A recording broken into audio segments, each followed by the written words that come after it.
Boa tarde a todos. Muito legal estar com vocês mais uma vez. É a nossa live do meio-dia, nossa conversa na quarentena, que está acontecendo aí todos os dias da semana, a partir das 12 horas. Agora há pouco estávamos... exatamente, é o Lausanne aqui. Sou fã desses caras, mano. Eu sou fã deles. Aliás, vai ter uma live deles, né? Agora nos próximos dias aí. E... vou ficar na sua casa, posso ficar aí, Eliseu, não tem problema. Deixa eu me concentrar aqui, gente. Vamos lá? Começando a nossa conversa da quarentena de hoje. Peço desculpas a você, porque agora há pouco eu estava fazendo um teste aqui para melhorar a nossa transmissão, colocar umas coisas assim melhores para você aqui, para a gente poder se comunicar melhor. Mas, como eu disse, estamos em teste. Por enquanto você fica com essa carona bolachuda aqui na sua tela, até a gente melhorar a nossa transmissão, tá bom? Mas eu quero dizer que tem sido uma experiência muito legal. Oi, Tânia, tudo bem, Tânia? Bem-vinda. Espero que você esteja bem. Eu vou vendo as pessoas aqui no comentário, vou lembrando delas lá da casa. São todos muito bem-vindos. O melhor que a gente quer fazer, o melhor que a gente pode, a gente quer fazer o melhor que a gente pode. E estamos trabalhando nisso aqui pesado, tá bom? Para que você receba um sinal melhor, com informações melhores, e aí vai. A partir de agora estou desativando os comentários, porque começa agora a nossa conversa na quarentena. É a intenção desse quadro, de segunda a sexta, meio-dia, aqui no meu Instagram. Não falamos muito sobre música, não falamos muito sobre resgate, falamos muito sobre Bíblia, falamos muito sobre espiritualidade cristã, é a conversa que a gente tem feito nos últimos dias e é nela que nós continuaremos. Falamos bastante sobre Eclesiastes, vamos mudar um pouquinho o rumo agora, não que o livro de Eclesiastes não seja interessante para isso, mas acho que aquilo que a gente queria fazer e falar, um espirro básico, não é Covid com certeza, é só uma rinite básica, porque eu tirei essa camisa lá do meu guarda-roupa, ela deve estar... sabe como é que é, né? Então, vamos continuar conversando sobre espiritualidade cristã, espiritualidade bíblica, espiritualidade do cristão. O que é uma espiritualidade bíblica, gente? Talvez a gente já tenha falado muito do que eu vou dizer agora nas transmissões anteriores, mas vamos relembrar alguma coisa aqui. Espiritualidade bíblica é viver a história do amor de Deus pelo homem. É assumir a nossa participação dentro dessa história maravilhosa que está descrita inclusive no texto bíblico, não é? Tal história tem começo, meio e fim, e nós nos encontramos dentro dela e temos como resposta a nossa própria existência. É a espiritualidade do cristão, é a espiritualidade bíblica, baseada no quê? Na Bíblia. E a Bíblia conta basicamente uma história de amor. A Bíblia é um livro de histórias e de uma história. É bom a gente ler o texto bíblico com essa perspectiva, ajuda bastante, esclarece bastante e é interessante nós fazermos esse caminho. A espiritualidade bíblica tem a Deus como agente principal e a própria Bíblia como instrumento de revelação. Esse é o princípio da espiritualidade bíblica. Deus é o agente principal e a Bíblia é a revelação dessa ação divina. E não podemos confundi-la com os demais aspectos da espiritualidade humana, os quais estão ligados geralmente à minha autorrealização. Isso quer dizer o quê? Que todo ser humano tem um desejo, uma vontade, um caminho para a espiritualidade. Todos nós somos carentes e órfãos nesse sentido. Aliás, já disse Zé Machado, que eu falei nas outras lives, que o homem que se afasta de Deus e no se afastar de Deus, o homem toma o caminho da orfandade cósmica. Todos nós somos órfãos e buscamos na transcendência a solução dessa questão. Mas isso é espiritualidade. A nossa espiritualidade ela é cristã e por ser cristã ela é bíblica. Nós, portanto, somos controlados pelo texto. A gente vai no texto, que é a revelação de Deus para nós, a revelação do agente, do que Deus faz, do que Deus fez, do que Deus está fazendo e do que Deus fará. Ali nós encontramos o caminho para a nossa espiritualidade. Os valores que dirigem a nossa espiritualidade estão aonde? No texto bíblico, na Bíblia. Não temos o texto bíblico somente como um manual de regras a serem seguidas. É muito ruim olhar para a Bíblia dessa maneira, com o objetivo transcendental ou o objetivo meritocrático da moralidade. Mas a ideia do texto bíblico, com certeza, é vivê-lo. Eu falei domingo, aliás, acho que eu já falei aqui também, Eugene Peterson, no livro Como é este livro, é um livro que ele fala sobre a Bíblia, sobre o texto bíblico. Ele diz que o texto bíblico precisa ser ingerido, como um alimento que a gente come e se transforma em parte de nós. Eu achei lindo isso, né? Você come alguma coisa, aquilo se torna parte de você, aquilo é incorporado a você. Assim deve ser a nossa relação com o texto bíblico, vivendo o texto bíblico em toda a sua amplitude, pois isso nos conecta a Deus. O texto bíblico nos conecta a Deus, trazendo a perspectiva adequada a respeito dele, do mundo, do próximo e de mim mesmo. Por isso a espiritualidade cristã tem como base o texto bíblico, porque nos regulariza, nos ajusta à nossa realidade, à realidade ao nosso entorno, à nossa relação com Deus, à nossa relação, obviamente, com o próximo e conosco mesmo. Um coração segundo Deus é necessário para que isso aconteça. Uma espiritualidade sadia me leva àquilo que nós chamamos na teologia de ortodoxia sadia. Ortodoxia é a sã doutrina da experiência única de cada ser humano na sua relação com Deus. A ortodoxia é a doutrina correta. E nós precisamos de uma ortodoxia sã e de uma ortopraxia, que é viver a doutrina sã. É o coração de Deus, portanto, que entra no coração do homem. Ou o coração do homem que se amolda, se ajusta ao coração de Deus, porque uma sã doutrina mostra o caráter de Deus, mostra os valores do Evangelho, me equaliza no coração a vontade de Deus. É disso que nós estamos falando, uma espiritualidade bíblica. Então, nós percebemos, por exemplo, que os profetas tinham o coração de Deus. O livro bíblico nos mostra isso, o texto bíblico nos mostra isso. Homens que tinham a mesma paixão por justiça e misericórdia que é presente no coração de Deus. Os valores de Deus, a vontade de Deus, o coração de Deus estava no coração daqueles homens. Trata-se, portanto, de uma experiência real. Do nosso coração está alinhado com o coração de Deus e não tem a ver com religião, nem com moralidade, mas tem a ver com uma experiência de vida, de conexão do nosso coração com o coração de Deus. Através das Escrituras, os autores apresentam a ação de Deus na história humana, a partir da criação até o grande finale, até o dia onde Jesus colocará todas as coisas debaixo dos seus pés e restaurará, redimirá todas as coisas. Nós podemos enxergar na Escritura bíblica um Deus vivo e ativo, e é atrás disso que a gente está nessas conversas.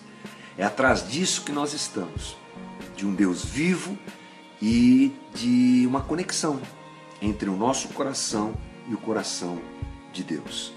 Bom, o nosso Deus é um Deus que se revela, que se apresenta. Ele se apresenta justamente no texto bíblico. A gente pode falar um pouco mais sobre isso mais à frente. Uma coisa interessante para se pensar, e é o caminho que eu vou tomar hoje na nossa conversa, é que para nós vivermos essa espiritualidade bíblica adequadamente, é preciso embarcar naquilo que nós chamamos de discipulado.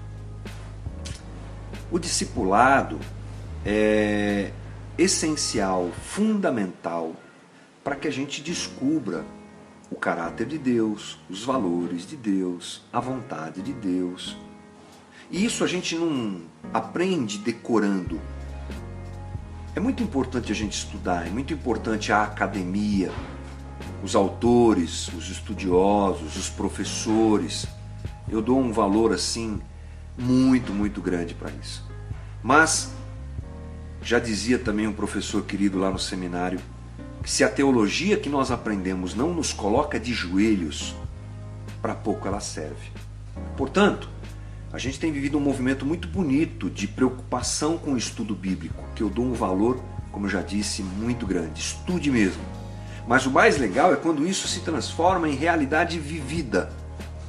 Como eu falei agora há pouco, quando o texto é incorporado em nós, ele assume aspectos de um alimento que a gente come, ele faz parte da vida da gente. E o discipulado é um bom caminho para isso. Há uma convocação bíblica para nós nos tornarmos discípulos de Jesus. E ser discípulo de Jesus é um caminho fantástico para termos a nossa vida transformada. E temos como exemplo disso quem? Os discípulos de Jesus. Homens das mais diversas situações. Você tem pescadores, você tem publicano, você tem todo tipo de gente lá, né? Gente mais tranquila, gente mais dura, gente mais respondona, como Pedro. Você tem várias características, homens diferentes que se tornam o quê? Discípulos de Jesus e mudam a história da humanidade através do evangelho que pregam. Aqueles homens viveram a espiritualidade de um relacionamento profundo com Jesus. Talvez o teu argumento seja, mas Jesus não está mais aqui. Mas o Espírito Santo mora em você, mora em mim, habita em mim.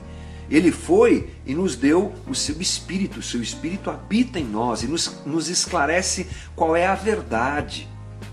Não é? O próprio Jesus nos disse isso lá em João. Portanto, a gente não tem desculpa, porque o Espírito Santo habita em nós, fomos convocados para sermos discípulos. Vamos pensar um pouquinho sobre isso? A palavra discípulo no Velho Testamento, talmide, não é um termo que aparece muito, mas é um princípio muito frequente na cultura judaica, na cultura hebraica. A gente precisa se lembrar que toda a grande parte da história do Velho Testamento, dos relatos do Velho Testamento, foram transmitidos de pai para filho, foram transmitidos na família através daquilo que a gente chama de tradição oral. Isso já acontecia na história dos hebreus, na história dos judeus, desde a época de Abraão. Eles iam contando um ao outro a história. Em certo momento essa história foi registrada e se tornou o texto que a gente tem hoje aqui nas nossas mãos, inclusive, né?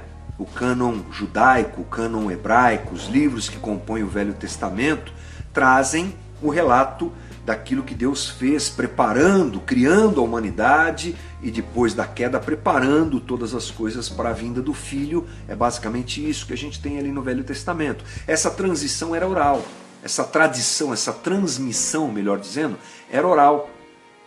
E, portanto, ela era feita nessa base de pai para filho, mas também quando os rabinos escolhiam crianças, jovens, para andar com ele. Para andar, cada rabino escolhia um menino para que o acompanhasse. E é bem bacana essa tradição, é muito forte. E alguns dizem que havia um ditado na tradição judaica, dizia o seguinte: um discípulo deve andar tão perto do seu mestre a ponto de receber a poeira dos seus pés. Eu achei essa expressão muito bacana. Um discípulo andando tão coladinho no mestre, ou seja, aprendendo tanto, absorvendo tanto, que a poeira da sandália do mestre vai cair sobre ele. O que é isso? É essa relação mestre e discípulo, a mais próxima possível. Depois a gente vai para o Novo Testamento. Aí no Novo Testamento nós temos muitas manifestações do termo matetés, no grego. Só em Mateus, para você ter uma ideia, aparece 76 vezes esse termo discípulo, matetés, que quer dizer o quê? Aprendiz, pupilo, aluno, discípulo, não é? Jesus inaugura a sua vida ministerial convocando os discípulos para andarem com ele. E a gente precisa se lembrar que a formação cristã, uma espiritualidade bíblica, inclui não só a prática, mas não só a teoria, mas a prática. E a prática é a vida que a gente vai caminhando. Eu acho que essas duas coisas caminham sempre juntas, até o fim da vida. A gente vai aprendendo e vivendo, a gente vai aprendendo e vivendo, vai aprendendo com o que vive. É uma dinâmica, um ciclo muito bonito que o Espírito Santo faz em nós. É o convite de Cristo para nós sermos seus discípulos, aprendendo no texto, vivendo na prática. Aprendendo no texto, vivendo na prática. Vivendo na prática e conferindo no texto. essa dinâmica que a gente tem. E o cachorro já começou.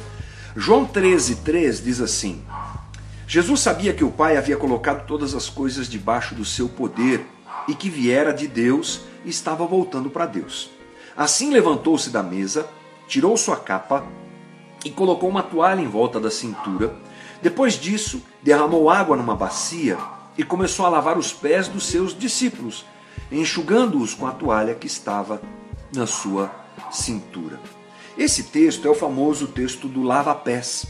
Quando Jesus, já próximo do momento da sua paixão, ele chama os discípulos e faz aquilo que ninguém esperava. Você lembra disso, né? Eles estavam num jantar, não tinha servo nenhum para lavar o pé de ninguém e ninguém se dispõe a lavar.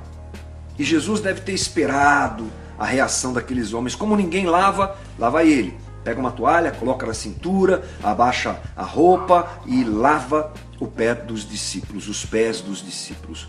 Ali nós percebemos uma disposição do Cristo de ensinar seus discípulos valores da vida no dia a dia, valores da vida na relação, valores da vida que eles iriam enfrentar e viver. Não é só um texto, não é só um olha, ouça, ele faz.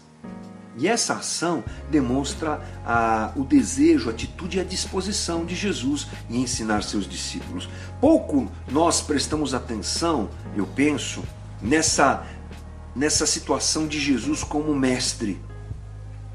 Eu sei que nós prestamos atenção no que ele fala, mas a atitude de Jesus, como ele age. Ele fala e faz, ele fala e age, ele fala e reage. E a gente ensina muito mais no agir até do que no falar, né? Discipulado tem isso, né? É claro que o texto bíblico nos ensina, ou o texto nos ensina, mas o fazer, o espelho de ter alguém fazendo, é realmente algo fantástico para a gente aprender.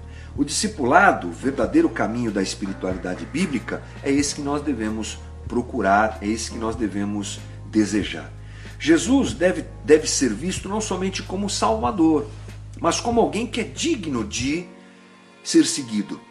É disso que eu estava falando. Jesus, como mestre, deve despertar o nosso desejo de segui-lo, de aprender com ele, de nos espelhar na sua forma de ser, de reagir, de viver, de realizar, de não fazer quando não tinha que se fazer, ou de fazer quando tinha que se fazer. Então, eu penso que mediante a crise de identidade que a igreja vive hoje, para onde a gente olha? Me diz aí, para onde a gente olha? A gente olha para alguns pastores e que você fala, puxa, que legal, olha que visão incrível desse cara. Daqui a pouco alguma coisa acontece e aquilo já não se efetiva mais. A gente vive num momento de crise. Então, qual é o nosso alvo principal? Nosso alvo mais fidedigno é Jesus. Mediante a crise de identidade que a igreja vive, portanto, o cristão deve olhar para Jesus e talvez até essa forma de dizer, o que você é? Eu sou cristão.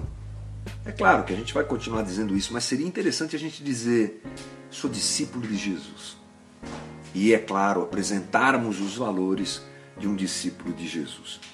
A essência do caminho cristão é essa relação que nós temos com o Cristo vivo. E o discipulado cristão é uma relação transformadora com Jesus. É quando Jesus interfere na minha vida. Quando o texto bíblico se torna a palavra viva de Deus inserida em mim, e nessa relação eu sou transformado, eu sou mudado, eu começo a me parecer mais com Jesus. Cristianismo, a gente não pode esquecer que é Cristo. E ser cristão é ser discípulo de Jesus. O discipulado implica em transformação. Transformação na vida daquele que é discípulo. A gente encontra no caminho do discipulado crescimento, nutrição, educação, transformação, intimidade, objetivos comuns. A vontade de Deus começa a ser a minha, a vontade do Cristo começa a ser a mesma que a minha vontade começa a ser a mesma que a dele, melhor dizendo, e a gente se liga a Jesus de uma forma muito profunda e muito legal, muito interessante.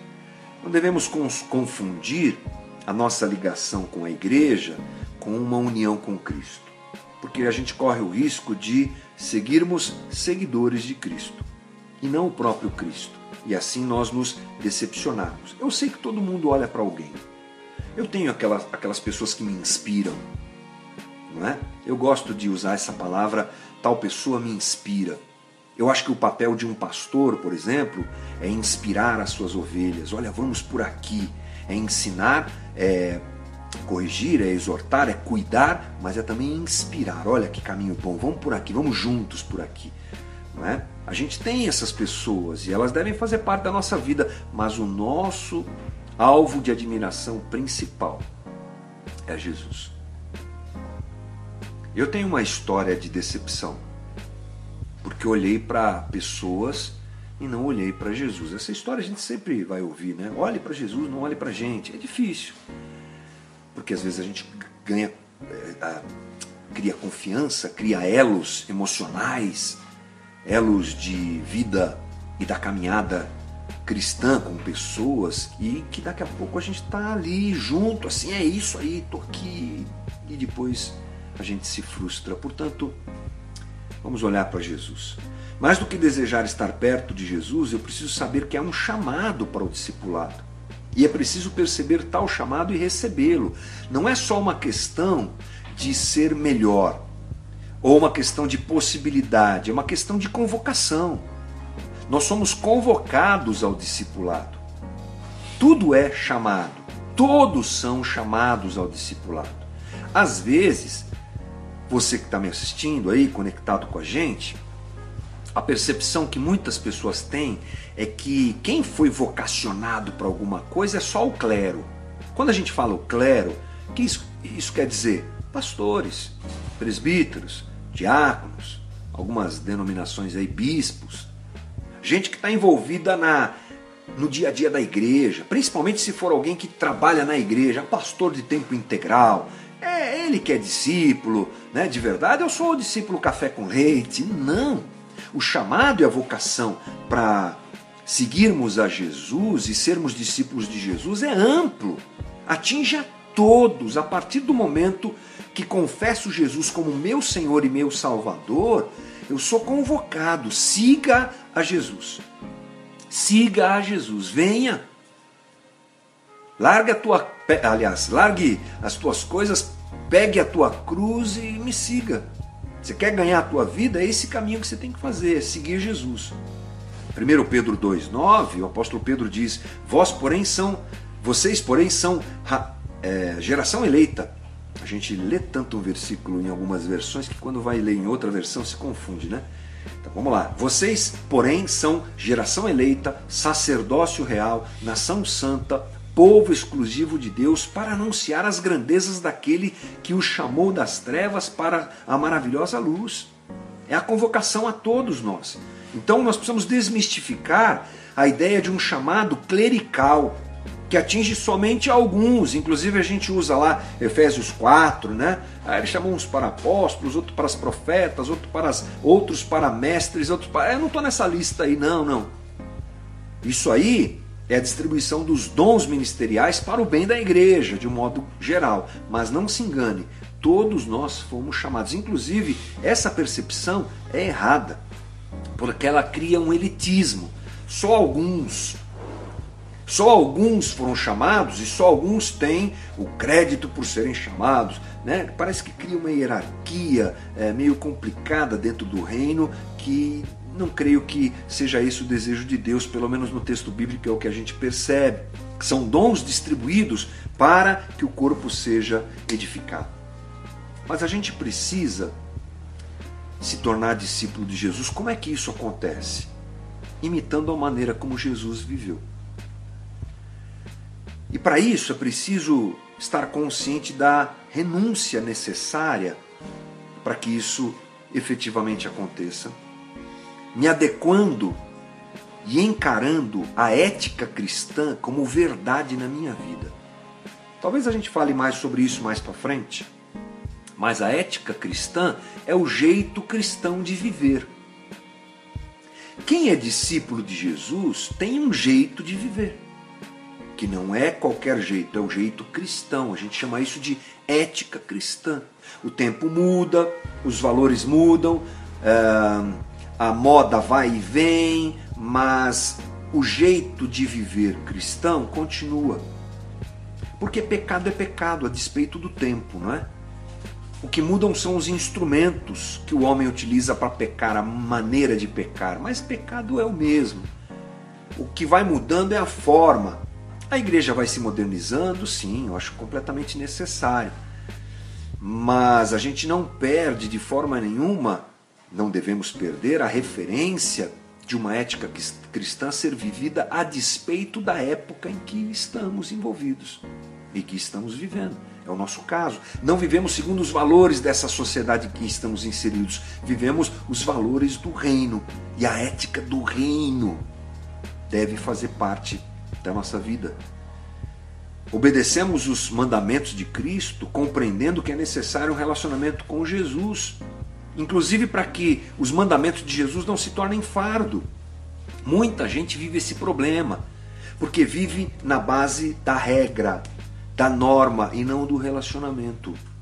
Quando eu vivo na base da regra, da norma, uma hora eu não aguento, uma hora a corda estoura, uma hora aquela pressão de uma não ética cristã, mas de uma hipocrisia de se fazer e não carregar no coração explode.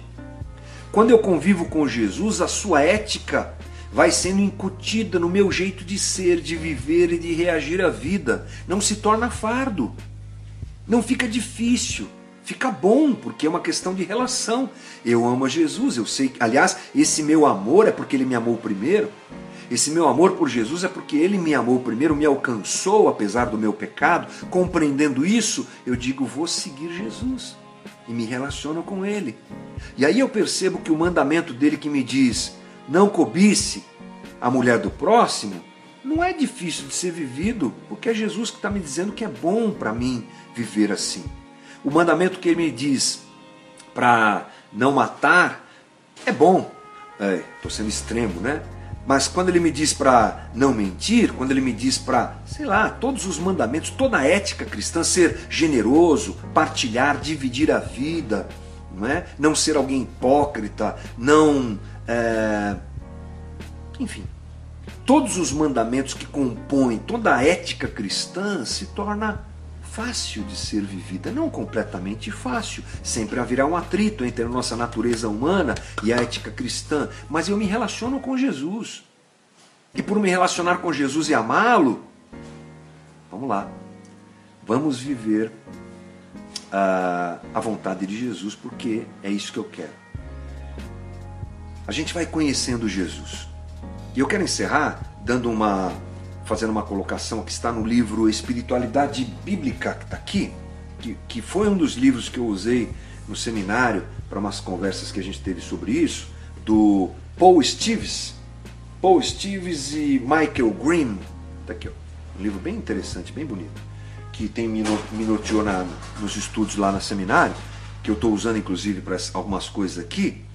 Eles dizem assim, para um discipulado real, é necessário provarmos algumas experiências de Jesus e permitirmos a Ele nos conhecer. Quais experiências nós devemos provar? Encarnação, a primeira que ele diz aqui. Ou seja, um relacionamento com o próximo, a exemplo do que Cristo fez por nós. Essa relação, como Cristo veio e se relacionou conosco, nós indo, né? Nós como discípulos vamos até o próximo e nos relacionamos com ele. Deve-se rejeitar uma vida transcendental, mas colocar o pé no chão e assumir-se como discípulo no dia a dia, na caminhada e na vida. A gente já falou sobre isso aqui. Discipulado de Jesus não é é pé no chão, é vida com o irmão, é viver a vida nessa terra, nesse mundo, segundo os valores do Evangelho. É encarnação. Eles dizem uma coisa interessante também, a transfiguração é a segunda prova, alguma coisa que o discípulo deve provar, contemplação da glória de Deus em nosso relacionamento com Jesus e como consequência uma profunda transformação de dentro para fora. O Cristo que experimentou a plena presença do Pai nele, assim também nós devemos experimentar a plena presença do Pai em nós, que vai gerar uma transformação de dentro para fora, vai nos transfigurando, vamos mudando. Não é? Nesse sentido que ele diz que a transfiguração deve acontecer, nos tornamos outras pessoas, ganhamos outra forma de ser. Crucificação é a terceira coisa. Autoabnegação, diminuição da vontade própria, disposição ao sofrimento de uma vida dedicada ao Mestre. Você quer ser discípulo? Assim como eu que estou respondendo aqui que sim, espero que você também. Então nós temos que nos apropriar dessa realidade. Autoabnegação, menos eu e mais ele. E a última coisa, ressurreição, referindo-se à manifestação do novo tempo nas nossas vidas terrenas. Nosso tempo, esse que aponta para o futuro da nossa própria ressurreição. Novo tempo de Deus na vida da gente, não no sentido de novo tempo, como muita gente diz, mas a percepção de que a gente vive nesse mundo, nesse tempo, mas segundo as regras e os valores do Pai. É isso aí. O nosso desafio é deixarmos Jesus ser nosso mestre e assim experimentarmos a evolução que o Evangelho pode causar na vida de um discípulo, a transformação que o Evangelho pode causar na nossa vida. É isso que eu tinha para conversar com você hoje. Espero que seja uma bênção essas conversas com você aí. O Nick pergunta o seguinte: como conciliar nossos objetivos e projetos terrenos à missão cristã? Deixa eu ver, tem mais alguma coisa aqui? Devo escolher apenas... corta aqui, Nick, mas acho que eu entendi o que você quer dizer. Como conciliar nossos objetivos e projetos terrenos à missão cristã? O Nick, não tem objetivo e projeto terreno para um cristão. Tudo é de Deus. O teu trabalho, a tua profissão. Segunda-feira eu tive uma conversa com o meu amigo Linão, que deve estar aí, conectado com a gente. Eu vou subir no YouTube da Casa da Rocha hoje. E o Linão conta uma experiência legal, porque foi uma conversa sobre vida empresarial.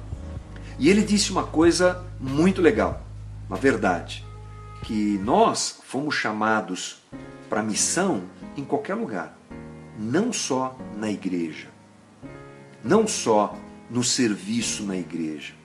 A missão de Deus tem que ser a nossa missão, Nick. Você precisa trabalhar, estou me referindo a você aqui com todo carinho e respeito, porque você perguntou. Nós precisamos, por exemplo, no trabalho, viver o Evangelho. Nas relações, viver o Evangelho.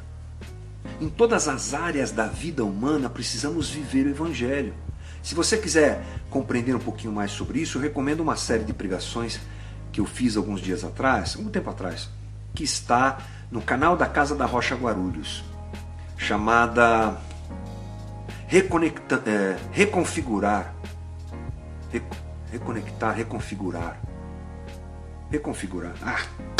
Procura lá, é um íconezinho azul assim. Escute todas elas.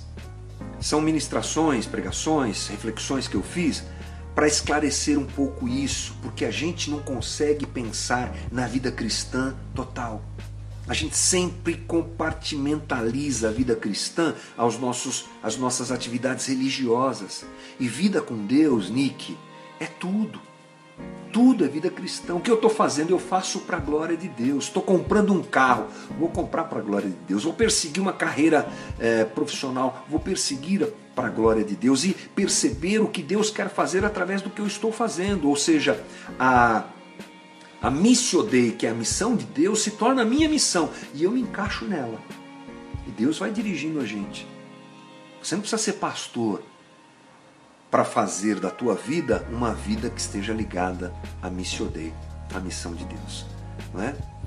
É isso aí, o Ito Dias está dizendo aqui, o Wagner, não trabalhamos por dinheiro, trabalhamos para a glória de Deus. É isso aí, tudo que a gente faz é para a glória de Deus. Eu sei, Nick, que num primeiro momento pode assustar, mas assista lá essa conversa que eu estou pedindo para você reconfigurar. Aê, Flavinho! Os universitários sempre me ajudam aqui. Reconfigurar, conectando fé e vida.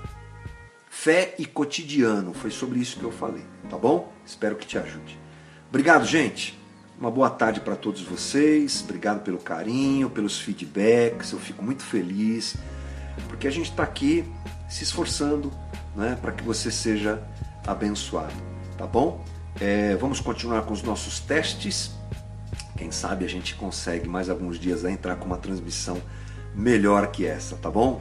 Um beijo para você. Você me encontra no WhatsApp da casa. Não esqueça de fazer a tua doação, tá bom? Se puder, uma doação. Valeu, Eliseu, Deus abençoe. Uma doação para nosso trabalho de assistência às famílias do Cabo Sul, da região do Cabo Sul, ali em Guarulhos.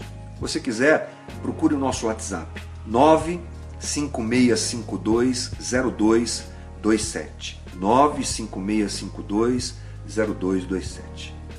Beijo para vocês. Até amanhã. Obrigado pelo carinho de todos. Tchau, tchau.